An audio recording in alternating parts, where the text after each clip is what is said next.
Hello ladies and gentlemen, Top Hat Gaming Man here, and if you have been following my channel you may have you would have seen some of the videos I have made regarding the CEX scandal involving retro game cases and boxes. Since I have been covering this, people have been regularly sending me tweets, links, articles and anecdotes regarding the company and some of their negative behaviours. In fact, it turns out that CEX have almost a 30-year history of complete nonsense over the years. So, since I now have this vast array of information, I may as well start talking about it on this bloody channel. It should be amusing for everyone. Obviously except for CEX of course, but they've dug their own grave I suppose. In today's video we shall be talking about an article released by the Financial Mail on Sunday's ace investigative journalist known as Tony Heffrington. So let's get straight into analysing some of this nonsense, shall we?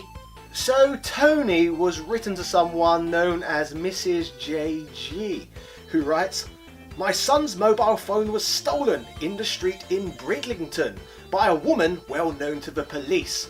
Within 15 minutes, she had sold the phone to a local shop, the CEX Entertainment Exchange." Yuck. Actually, I'll just put the yuck bit in, but still. Police found the phone, caught the woman and said my son would get his phone back after she had been to court. But she did not turn up, so the hearing was postponed. When the prosecution ended, police told my son to go to the shop for his phone, and I went with him. I have never experienced anything like the awful manner of the manager and his language, and what it amounted to was, "Go away, we are not giving you a phone, it is not yours anymore. The police has told me that CEX sold the phone."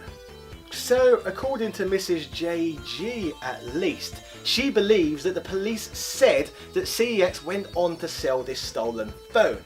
That's not the only issue we have here though at all though, is it? It once again comes down to CEX's absolutely abysmal customer service and general communication as a whole.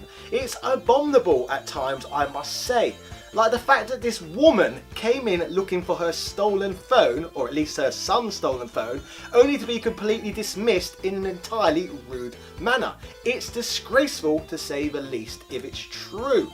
What I will say as well, this is not just one isolated incident when it comes to rude CEX managers. Another anecdote I know of in my hometown alone. I've heard a story about a goth girl behind the counter being extremely rude to a customer, annoying him to such a level that he punched the bloody window through in the way out of the store.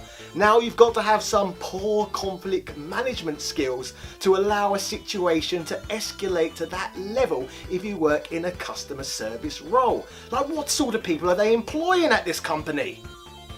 So, with so many stories like this, it makes you wonder really what sort of training CEX management actually offer their employees. Especially when you take into account what sort of clientele the CEX store chain actually has.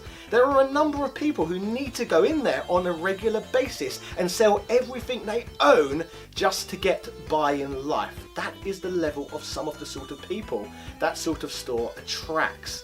So, bearing this in mind, you would expect that their employees to be the most well-trained customer service specialists around. You would expect them to have appropriate conflict management skills. You would expect them to know the Consumer Rights Act inside out. You would expect them in general to just be a pleasure to deal with. But this doesn't seem to be the case at all, does it? So now going back to Tony Heffrington's article again, he quotes that CEX is one of the strangest companies I have ever dealt with. The name stands for Complete Entertainment Exchange, and its founders portray themselves as hippies and geeks. So basically you mean hipsters, Tony, don't you? He also says, bosses David Butler and David Mullings say, "We've got the greatest job in the world, and we'd like to thank each and every one of our custies for making it possible for us to spend all day surrounded by stuff we love." Custies. Like seriously, what kind of corporate store chain refers to its loyal customer base as custies?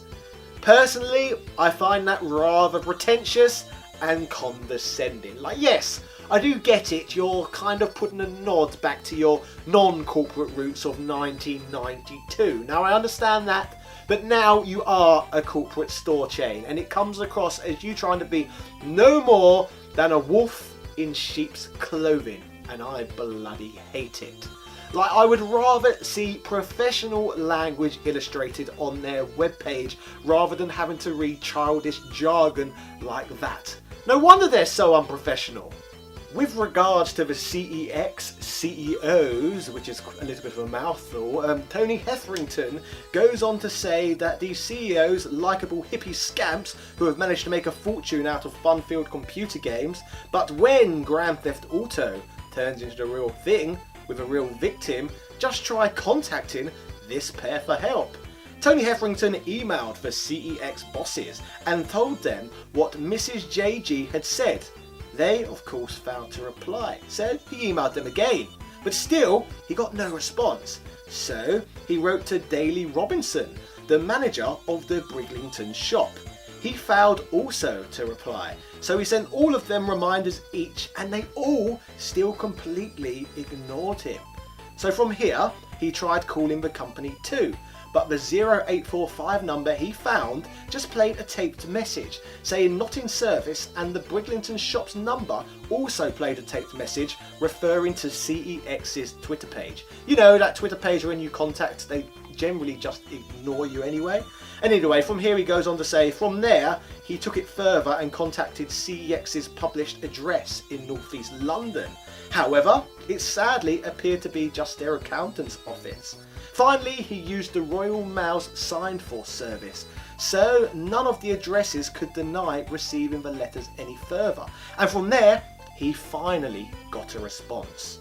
CEX stated that as soon as our customer service team was passed Mrs. G's correspondence and contact details by the mail on Sunday, we reached out and sent a replacement phone plus a CEX voucher as a goodwill gesture. Apparently, the shop in Briglington did check the phone against stolen goods database, but since the phone was sold to them, 15 minutes after the theft, nothing showed up. CEX also denies the phone was ever sold, but their staff, however, was unable to locate it. Tony Hetherington went on to ask Cronin of CEX why his previous emails and letters have all been completely ignored and why CEX do not have a real address or phone number published. Apparently, in regards to Mr. Hetherington, once again never got a reply, and CEX simply chose to go cold once again. So overall, as you can see, this horrible customer service seems to echo throughout the company. Not only is the management in a lot of these store chains rude and dismissive, but apparently if you try and go higher up, unless you find the right person, you will be continuously ignored completely. Like, how ridiculous is that? It's insane really, isn't it, that you had to send all of those messages around all over the place to finally get a response.